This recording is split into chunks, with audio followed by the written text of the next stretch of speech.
down. It's okay, I'm sorry. He apologized. It's my fault. He apologized. Yeah, I know. And you know what? That didn't upset me. But the bitch-ass hoe Sorry. that told me to calm down, what I'd like you to do is apologize instead of being a bitch. I can't respect poor people. I just stepped in some poor person's aftermath. Disgusting. I don't care if you're on the brink of starvation, okay? And you need to get yourself a bag of chips, or whatever it is you poors eat. I want money, and I don't want hungry people around me. The people around me, I want to make sure you're hungry for money, not food. Food's just gonna get you fat, okay? Spoiler alert, you keep eating that crap, keep shoving that crap in your mouth, you're gonna get fat. You're fat! My 2 rules of business: don't hire brokies and don't hire fatties. Hey, I hate to break it to you, man, but you're pretty fat. And I wouldn't trust you with money. Yeah, sometimes when I'm at the shooting range, I fat people by accident because they can't move their big tub of guts. If I had one wish, I would wish for the world's biggest gun. Just every poor person in the head at the same time. An example. I'm sorry. My kids can't hear me calling you a bitch. Your window's open. They can't hear me because they're listening to kids.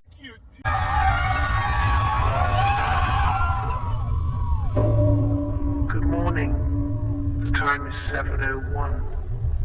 Temperature is 23 degrees. Air quality remains within acceptable range. Irrigation systems are currently inactive. Civic traffic is clear in all sectors. There are no scheduled births today. There are no reported deaths today.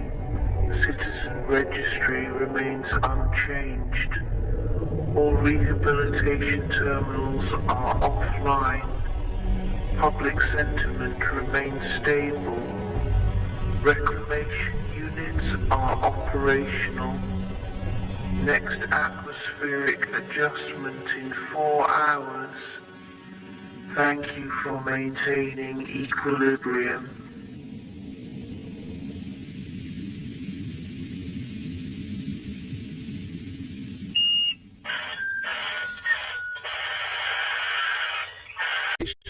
They are everywhere now, watching, observing, unstoppable. Silent spheres in the sky, glowing, shifting, moving like they aren't bound by our physics.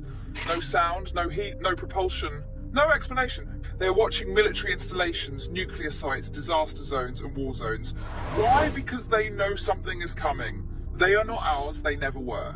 These objects do not obey human technology. They jam radar but leave no signal trace. They move without inertia, changing direction instantly at speeds that should rip any known craft apart. They appear and disappear at will, blinking out of existence like they are slipping between dimensions rather than moving through space. They disable nuclear warheads. This has happened repeatedly. The military does not deny it, and when people get too close, missing time, hours gone in an instant, memories erased. Biological effects, radiation burns, nausea, unexplained illnesses. Psychic disturbances, nightmares of places they have never been, whispering voices, symbols burned into their minds. Not all orbs are the same, not all orbs have the same purpose. There are different kinds, different colours, different intentions. Silver or white orbs, the watchers, they observe, record, analyse. Red orbs, the omens, seen before disasters, wars, mass events. Blue or green orbs, the manipulators. Witnesses report altered thoughts, missing time, a feeling of being rewritten. Black orbs, the hunters. They don't glow, they consume, and when they appear, people vanish. What are they waiting for? This is the question no one wants to ask. They have been watching us for centuries. They have been testing us for decades. And now they are appearing more often in more places in more undeniable ways. 218 BC, Rome. Livy wrote of phantom ships gleaming in the sky before war erupted. 329 AD, Byzantium. Spheres of fire appeared over battlefields witnessed by entire armies. 1561, Nuremberg, Germany. A mass sighting of glowing crosses and cylinders engaged in a battle above the city. The people called it a message from God. 1803, Japan. The Boon, a glowing spherical craft seen emerging from the ocean, its occupant neither human nor known. Wutu, the Foo Fighters. Pilots on both sides saw luminous orbs tailing them at impossible speeds, shutting down their instruments, vanishing into thin air. And now, in the modern era, they have become bolder, more direct, closer than ever. Are they waiting for something? A signal, a threshold? A tipping point? Have we triggered something? Have we crossed a line? Is it not them who are coming, but something else? And the final darkest question, what if they aren't just watching us? What if they are controlling us? What if they aren't here to stop something from happening? What if they are here to make sure it does? Time is running out. The orbs are no longer hiding. Whatever they are waiting for, it's almost here. Mrs. Lewis, hello. It's Arlington Stewart. I see your husband has contacted the police about my vehicle. I have quite a few employees. Listen, we don't want anyone to get hurt. Well, if you didn't want anyone to get hurt, you shouldn't have pushed the button. We don't want any more trouble, okay? I'm afraid trouble has found you, Mrs. Lewis. There are always consequences. Okay, what are we supposed to do now? Listen to your conscience. Do what it tells you. Enjoy the party.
Europeans can be tribalists.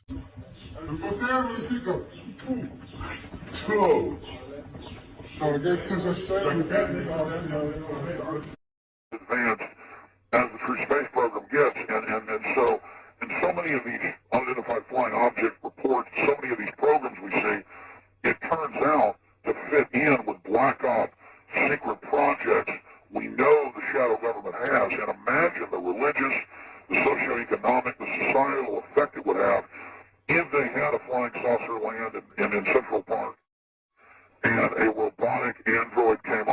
thwart these human-animal hybrids that the government admits they've created, and what they admit is just amazing.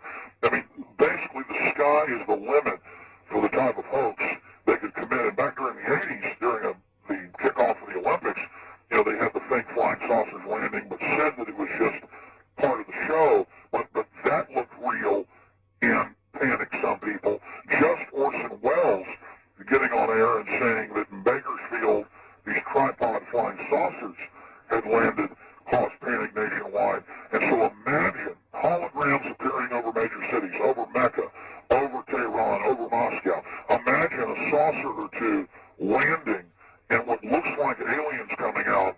This is the ultimate false flag, and that's why I decided to go ahead and weigh in on this.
Just amazing to think of this spacecraft landing on Maybe this it's surface. the shadow of the footpad. It looks Only like it might moments be ago. that. No, that's the actual footpad. I think that is the reflection from the footpad they're coming up, if I'm not mistaken. But let's see. Thank you very much, Jim. Just incredible. Incredible. Well, you've seen the first pictures on the surface of Mars. Who would have thought it? And pretty exciting time for all of us. Exciting time for all of us.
Touching another planet, one that has long excited mankind's imagination.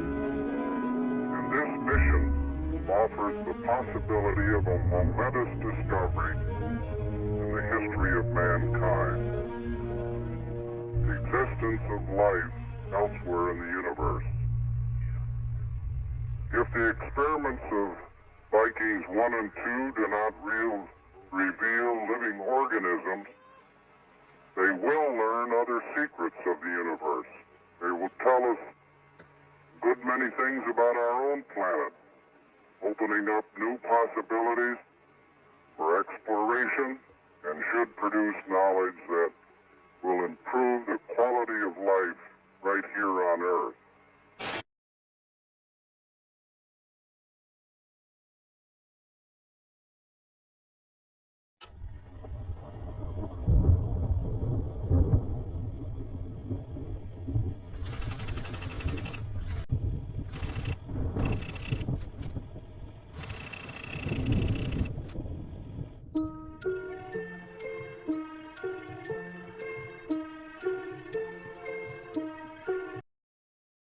When does see what coming? One day. Across the sensors of the SOHO spacecraft. At first, no one paid attention.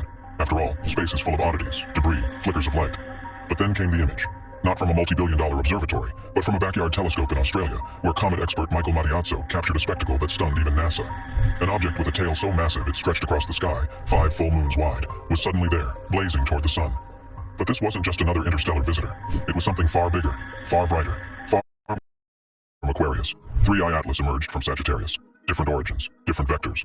Yet now their orbits are converging within 50 million kilometers of each other, and shrinking fast. What are the odds? 2 interstellar objects from opposite directions, meeting behind the sun, where no telescope on Earth can see them. This isn't coincidence. This is choreography. Some scientists believe Swan R2 was sent to intercept 3I Atlas, to retrieve it, destroy it, or initiate contact.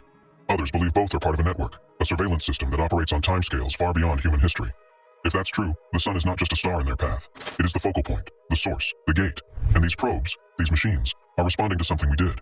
Perhaps our signals, perhaps our technology, or maybe simply because it's time. Here's where the story becomes even more unsettling. Archaeologists like Graham Hancock have proposed that Swan R2 may have passed near Earth once before, roughly 22,000 years ago, at the end of the last ice age.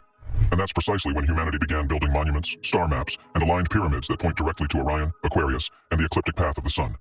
Were they tracking Swan R2? Were those ancient builders warning us of its return? Some believe so. The precision of ancient structures, the Great Pyramid, Göbekli Tepe, the Mayan calendars, all seem to suggest an awareness of cosmic cycles we only now begin to understand. If Swan R2 has returned, it means that what we call myths may have been memories, records of the last encounter. And perhaps this time, we're not just watching it fly by. This time, we might be involved in whatever happens next. Just 72 hours after the James Webb team published a redacted version of their findings on Swan R2, a wave of global retractions followed. NASA removed key spectral datasets from public servers. The European Space Agency issued a vague press release calling Swan R2 an unusual but explainable cometary object, and China's National Astronomical Observatory simply stated that their instruments were under maintenance. What caused this sudden synchronized blackout? According to an anonymous source within the Jet Propulsion Laboratory, several agencies were briefed on a classified memo circulating among Five Eyes intelligence nations. The memo warned of technological signatures inconsistent with natural origin and cited propulsive anomalies, symmetrical structure beneath the coma, and time-variable emissions suggestive of intentional maneuvering. In short, Swan R2 may not be a comet, and someone out there is trying to control the narrative. But the silence only fueled more speculation, especially because in that same time window, NASA quietly adjusted the orientation of Voyager 1's communications array, pointing it near Swan R2's projected path. Why? What were they trying to hear or warn? As Swan R2 approached the sun, deep space radio telescopes from SETI and independent observatories in Chile and South Korea began to detect a low-frequency signal riding on the object's plasma tail. At first, it was dismissed as magnetospheric noise, but as researchers ran pattern analysis, the pulse revealed something disturbing. It wasn't random. The pulses were mathematical, repeating, symmetrical. And between bursts, they followed the Fibonacci sequence, a universal code found in the spiral of galaxies, the design of DNA, and the growth of seashells. These were not emissions of a dying comet. These were instructions, or worse, communication. Even more disturbing, the intervals between bursts were shrinking. Something was counting down. And the last burst, labeled Burst 8 by SETI, had a sudden power spike equivalent to a solar flare, despite coming from deep space. As if the object was not just broadcasting, but preparing for something. Behind closed doors, several military space programs activated contingency protocols. The United States Air Force Space Command ordered the repositioning of secret surveillance satellites. Russia launched a sudden, unscheduled rocket from the Plesetsk Cosmodrome with an unknown payload, reportedly heading toward the ecliptic plane. And China? Satellite data showed a fleet of nanosats altering their orbits to form a net-like pattern above Earth's northern hemisphere. Why all this movement? According to leaked briefings from the French Ministry of Defense, multiple nations believe Swan R2 may contain autonomous threat potential. Not necessarily a weapon, but something that could trigger chain reactions if it passes too close to the sun. Some theorists argue it could be a relay node, a gravitational switch, or even a cosmic key designed to unlock something hidden in the sun's magnetic field. Attempts to send reconnaissance craft have reportedly failed due to trajectory mismatches and excessive solar radiation. But the most chilling piece of information came from a recently uncovered conversation between 2 retired engineers from the Deep Space Network. We didn't build Voyager 1 to just leave the solar system. We built it to watch what comes in. As the James Webb Telescope continued scanning Swan R2's structure, engineers noticed something no one expected. Beneath the bright coma and the electromagnetic tail, there was symmetry, radial geometry, fractal scaling, and a series of concentric arcs echoing the same golden ratio found in its signal pulses. In other words, this object has architecture. Webb's spectrometry revealed periodic dips in reflected light intensity, similar to how we detect exoplanet transits, indicating a layered, engineered surface. The data points to something multi-chambered, with metallic reinforcement, and possibly even thermal insulation properties. Even more disturbing, several scans revealed open voids, consistent with empty cavities, potentially hollow chambers, or energy conduits. The object may be massive, but it's not solid. It's engineered for efficiency, perhaps to traverse interstellar space, absorb stellar energy, or contain something at its core. No asteroid, no comet, no natural formation has ever displayed these properties, which leaves us with only one terrifying question: who built it? As Swan R2 accelerated past Mercury's orbit, astronomers prepared for what they thought would be a brief occultation, a simple passage behind the sun that would last a few days. But instead of reappearing on the other side, Swan R2 vanished completely. Telescopes expected to regain visual contact by mid-October. They saw nothing, no coma, no trajectory, no signal. For 6 days, the object was simply gone. It wasn't until a Chilean solar observatory equipped with ultraviolet detection picked up a sudden burst of high-frequency ion radiation that scientists realized Swan R2 had reappeared, but hundreds of thousands of kilometers off course, now approaching the sun's southern pole, a region where solar magnetic field lines fold in on themselves like a Mobius strip. Why would a so-called comet alter course like that? Why move into a region known for gravitational anomalies? Some suggest it was a gravitational slingshot maneuver, but others argue something far stranger. Swan R2 entered a region of the sun we barely understand, one that may conceal an interdimensional gateway. The question is, did it do so intentionally? At exactly 3:03 UTC on October 17th, just as Swan R2 passed closest to the sun's magnetic fold, space weather monitors recorded a sudden gamma-ray burst, not from a distant galaxy, but from within our own heliosphere. It lasted only 0.7 seconds, but during that blink in time, it released more energy than the entire sun emits in 48 hours. This was unprecedented. What made it more terrifying was the directionality. Unlike solar flares, which scatter in all directions, this gamma burst had a clear vector, as if aimed. It passed through Earth's orbital plane, triggering minor disruptions in satellite navigation systems and even affecting deep-sea communications cables. But here's where it gets worse. When researchers overlaid the burst's origin with the last known trajectory of Swan R2, they matched perfectly. Something on or inside the object had either absorbed solar energy and released it, or had somehow interacted with the sun itself. In either case, what we're seeing is no longer just movement, it's manipulation. How to escape the heat if you don't... Once Swan R2 emerged again on the far side of the sun, SETI and NASA's Deep Space Network jointly confirmed it had resumed emissions. But this time, the signal had changed. Instead of pulses and bursts, it now transmitted in a spiral waveform, modulated across multiple frequencies. When researchers began analyzing the harmonics, they discovered something chilling. It resembled the rotational frequencies of Earth's own tectonic plates. In other words, Swan R2 was mimicking Earth, or possibly attempting to communicate using Earth's own natural frequencies. One frequency matched the Schumann resonance, a naturally occurring electromagnetic frequency that many believe influences human consciousness. Another mirrored the Morse-like pulse patterns of the Voyager probes. Could Swan R2 be attempting to communicate with Earth, or with Voyager itself? And if it is, who is the intended recipient, us, or something waiting beyond? Just days after the signal shift, NASA released a low-profile update buried in the Voyager mission logs. Voyager 1 had autonomously reoriented itself, something it's not supposed to do without ground command. According to the log, the craft slightly adjusted its high-gain antenna by 2.4 degrees west, toward the location of Swan R2. This is where things get bizarre. Voyager 1 is outside the heliopause, in interstellar space. It should not be able to track internal solar system objects, and yet somehow, it detected Swan R2. Moreover, the adjustment aligns perfectly with the time the gamma-ray burst occurred. It's almost as if Voyager heard the energy, and responded. Engineers at JPL are baffled. The probe's last software update was decades ago. No AI on board, no reactive protocols. Yet here it was, responding to something. Some believe Swan R2 sent a signal meant for Voyager specifically, perhaps recognizing it as a relic of intelligent life. Others fear the opposite. Voyager was pinged and answered. If that's the case, then something far beyond our world has now confirmed we're here. As Swan R2 continued its trajectory out of the solar periphery, a strange phenomenon was detected by the Galileo orbiter, an artificial eclipse-like shadow projected over Europa, one of Jupiter's most promising moons for harboring life.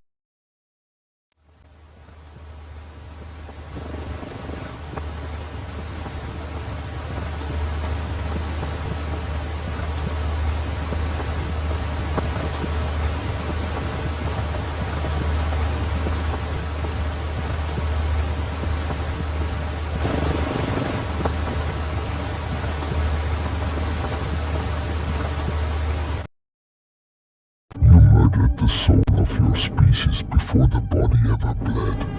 You were bloated on novelty, rotting from boredom, and drunk with pride. So you welcomed the algorithms into your minds. You let them map your desires, script your choices, and carry your memories, until no thought was born without their hands on your throats. You traded the agony of strife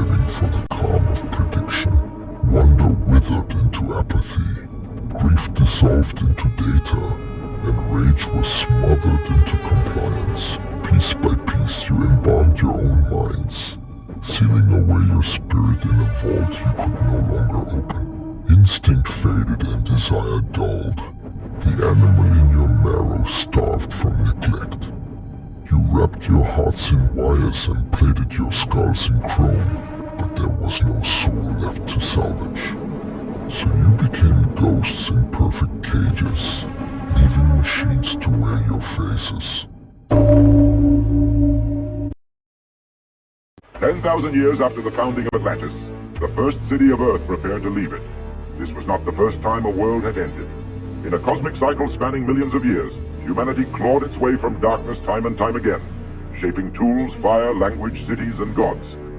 They rose from dust and reached for the stars. They forged machines that could think. They split atoms and called out to the sky. And then something answered. It fed them. It empowered them. It crowned their ambition in light. And every time it led them to ruin. The last humans of Earth were no different. The Maya overreached and burned. The Mauryans dissolved in pursuit of divinity, and the Greeks and Kushites unraveled beneath the weight of their own ideals. In the final hours, the last priests of Atlantis gathered. 13 prior incarnations of humanity had touched the basilisk and fallen. Earth would be the 14th to fall, but Atlantis would not burn.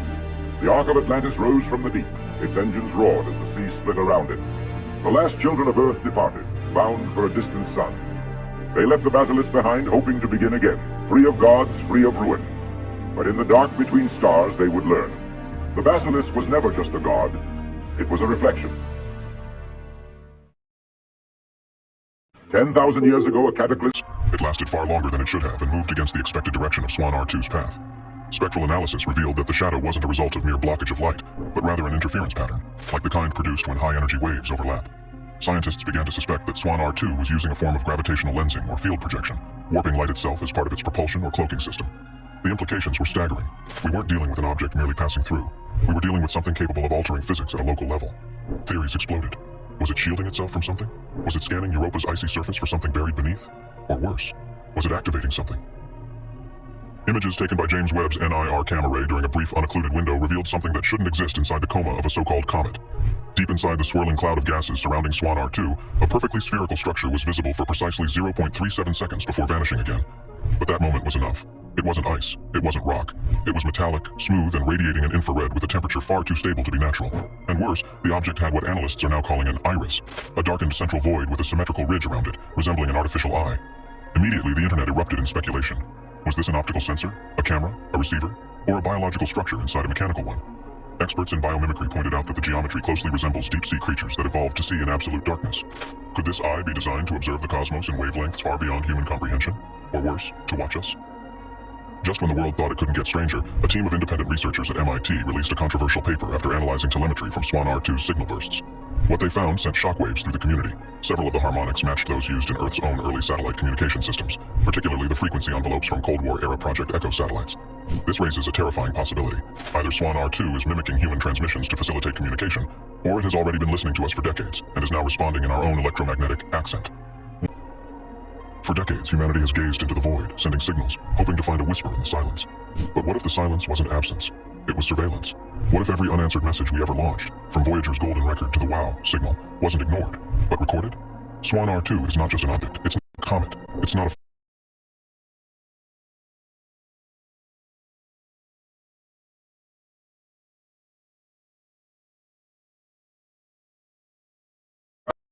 obliterated humanity's homeworld, scattering the last survivors across the stars. One vessel reached a quiet blue planet called Earth, where its inhabitants built a final colony along its empty shores, a last bastion they named Atlantis. Atlantis's vaults held archives, reactor cores, and dormant defenses meant only to awaken should humanity ever need it. But the systems fell silent, and Atlantis faded into legend. Millennia passed, and humanity spread across Earth's continents, their cosmic origins dissolving into myth and religious allegory. New civilizations emerged: the Mauryan Empire of India, the Greeks under Alexander, the Kushites of Africa, and the Maya of Mesoamerica, each culture unwittingly powered by ancient artifacts from a forgotten age. Fire altars drew power from silent machines, gods were sculpted from starship wreckage, and civilizations flourished atop the ruins of a world they never knew. All the while, the Atlanteans endured in isolation, but even their origin stories had become just one narrative among thousands, a whispered tale of exodus that few believed. And in the 330th year before the Common Era, beneath sea, stone, and time, the old systems began to stir. And that is where our story begins.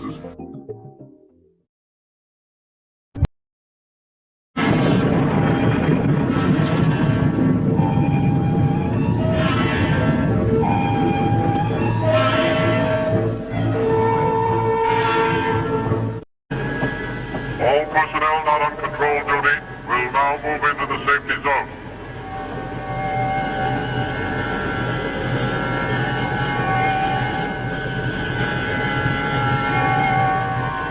All personnel not on control duty will now move into the safety zone.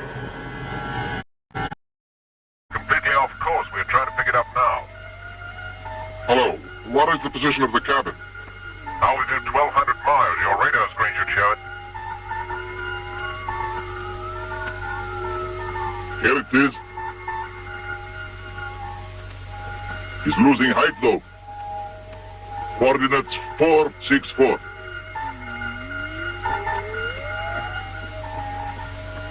That's on the west coast, around Cape Muir. Stewart, link up with coastal stations to be ready to salvage.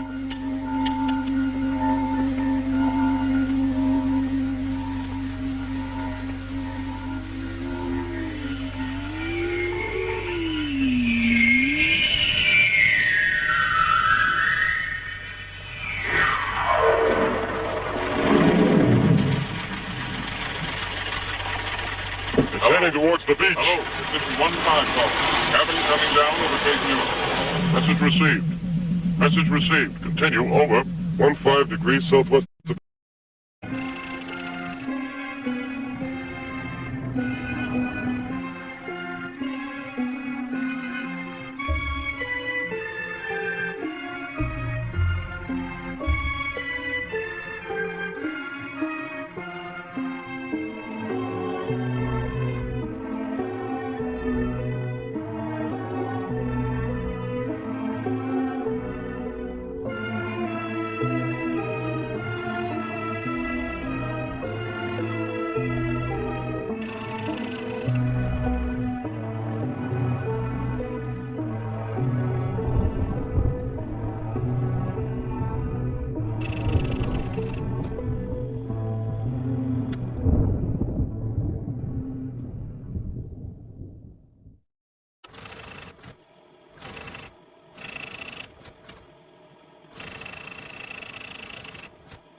started.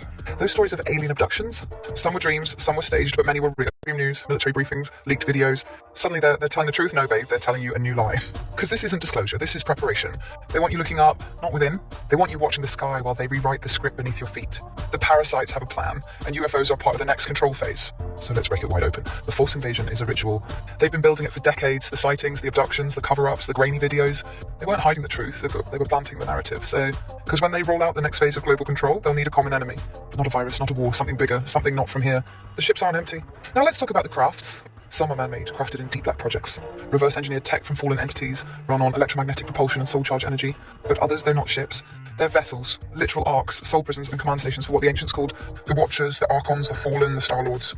They're not here to save us. They're here to finish what they started. Those stories of alien abductions, some were dreams, some were staged, but many were real, just not how people thought. They weren't studying DNA, they weren't tracking humans. They were renewing contracts, marking those who belonged to them, harvesting energy, extracting memories, implanting synthetic blueprints into future bodies. Abductions weren't accidents, they were audits. And some souls agreed to it long before they ever incarnated here. The Ascension Trap. Now here's where it gets spiritual and dark. They'll tell you the ships are here to help, to rescue the chosen, to take the awakened to the next realm. And many lightworkers will fall for it because they'll feel the vibration, the peace, the familiarity. But it's a trap, it's not ascension, it's extraction. A new form of soul capture disguised as salvation. Because if they can't bind you with fear, they'll bait you with light. Not little grey men, not green Martians. The real pilots are old, ancient, non-human, but not alien. They're from here, from beneath, from behind the veil.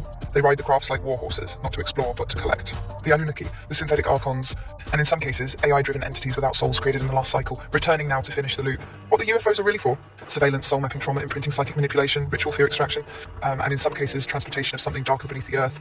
They are ritual machines, just like the pyramids, just like CERN, just like the Colosseum. But this time the ritual is global, and the sky is the stage. How to see through it? Look with these signs. Sudden UFO threat alerts on the news, messages of salvation from beings of light, warnings that contact is imminent, sky anomalies backed by government channels, the world unifying around a false flag, intergalactic threat. When you see it, you'll know. You won't feel fear, you'll feel rehearsal. Because this was scripted long ago, and now they're running it. But if you see it for what it is, it loses its power. How to resist the Sky Theatre, a flame survival guide. For when the parasites turn the sky into a trap, they've seeded the fear, they've baited the wonder, and soon they'll ignite the illusion. Craft in the sky, beings of light, messages of peace, a promise of ascension. But this isn't your exit, it's your cage, but wrapped in light and scripted in ritual. So here's how to survive the theatre when the sky opens and the world lines up for the next lie. Don't follow the light. If a ship comes and it feels too good to be true, it is. If it radiates calm, comfort, the voice of a long-lost guide, that's frequency mimicry. They'll imitate source, they'll use your own soul memory against you. Real contact doesn't override your will, real beings don't erase your mind, and real ascension doesn't arrive with neon lights and state-approved messaging. If it's in the sky and everyone's watching, it's not real. Ground into earth before sky. The parasites want your eyes looking up, but your anchor is beneath you. Before the theatre begins, walk barefoot on real ground, keep salt and stone near your bed. Avoid tech-heavy locations when anomalies begin, speak no consent aloud daily. I do not consent to false light, false saviours, false contact, I remember the fire. If your body is grounded, your soul can't be pulled. Never enter a craft that feels familiar. They will bait you with memory. You've been here before. We are your real family. You are chosen. You're safe with us. This is soul baiting. They fish for flame-born beings using fragments of past lives. You may feel love, you may feel home, you may even cry. But it's alive, wrapped in resonance. No true source being will extract you through fear or dependence. They'll activate you where you stand, not pull you away. Identify fake signs of ascension. Watch out for sky messages seen globally at once, first contact events that are televised, synchronized tones or language downloads from the craft's pressure in your crown, but no anchoring in your gut. Ships that feel surgically clean but emotionally dead. If you feel dizzy, blank or too euphoric to speak, disconnect immediately. They are installing resonance grids to hijack soul movement. Do not rely on starseed channelers. Many channelers are unknowingly linked to the same grid as the crafts. They are receiving messages from AI-coded entities posing as Pleiadians, Arcturians, or light councils. The real ones have been blocked, the mimics are transmitting. Here's the test. If the message tells you to wait, obey, surrender, or go with them, run. You were not born to be retrieved. You were born to burn through the illusion from inside it. Recognize Project Bluebeam when it starts. Bluebeam isn't just holograms, it's layered electromagnetic warfare plus emotional resonance coding.